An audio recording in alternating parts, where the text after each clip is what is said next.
Hello there and welcome back to Stylirish TV, where David McKernan is joining us now. Hi David, how are you?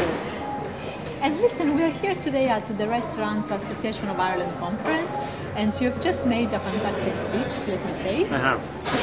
Thanks for that. And listen, tell me how it's for you to be here today?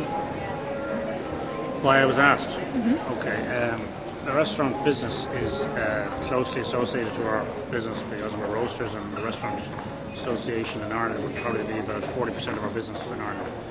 So I did a speech somewhere, and I'm very direct, and I was told that I was very direct, too direct and blunt at times. So I think their president at the time, or sorry, their CEO, Adrian, asked me would I mind doing a talk. And because I don't charge, I get asked to do talks. And I'm very passionate about our business, about coffee, about ethics around coffee, about sports, about keeping fit and keeping positive in this climate, as we're under a little bit of pressure, as you guys know. You were giving some suggestions actually to the other entrepreneurs about keeping fit and having good relationship with your family and so on. How is this important for you? Okay, starts with. I mean, you're as an entrepreneur, you're the face of the business, and if you don't get yourself right, your brand is never going to be right. And I'm selfish about making sure that I get every Monday, every Wednesday, every Friday to go to the gym. I run, I play tennis, do a little bit of golf when I'm allowed. I have 3 children under 8 and another one due in August. So I think it's essential to keep fit. And if you're not keeping fit, you don't keep the stress away.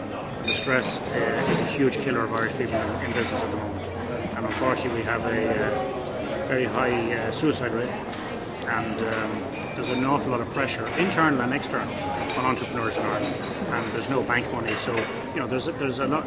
The external factors are ferocious, and internally if you can't handle the stress, then what are you doing? It's not worth living. Yeah. And I think the fitness has had a huge effect on me and the business and the culture in the company. How much fashion is important in your business and in what you do?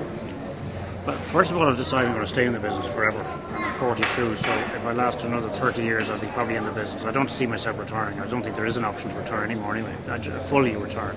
I got into coffee at, I think I was 17 when I joined Beauty, which was the only company I ever worked for 12 years. And I had a fabulous time there and great teachers. So I got to love coffee. I can travel to the producing countries, and I can travel to the Western societies when they're doing shows or functions. So it actually allows you to see the world. And the most beautiful part of coffee is the farmers and their kids, because African kids are the most beautiful in the world, including, no, not excluding my own probably. Supposed to go to Haiti, supposed to go to Zambia over the next 6 weeks, so I do get a chance to travel. But I mean, I love coffee more than anything else, and it gives you an opportunity to get a great lifestyle and business out of it, and it's a great fun business. And then the advantage is to go to producing countries. It's absolutely fantastic. So, it's why wouldn't I be in coffee? And what can you say about the coffee culture now in Ireland? Yeah, the coffee culture. I mean, when I started in the business, there was one espresso machine, and I was in Dame Street in a restaurant. I think it was called Nico's. I'm trying to remember from my not a bad memory sometimes.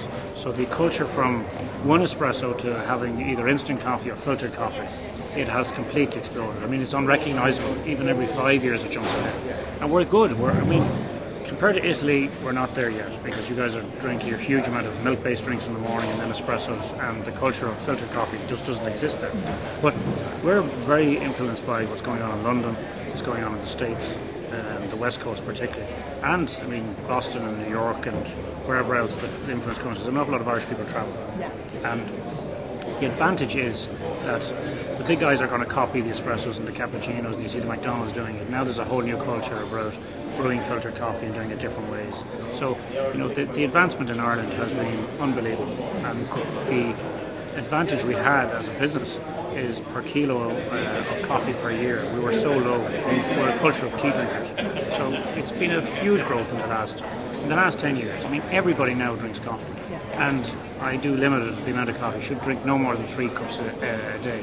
But I don't think anybody else in the coffee industry would say that. The research and the quality of coffee is very, very important for Java Republic. What can you tell me about it? The quality is essential, and I'm not afraid to charge for it. But it's just in me. If I'm buying a pair of shoes, I'm not as bad as the Italians, because I don't dress as well as an Italian, but I just like good things. Like you guys love your Ducati bikes with Bologna.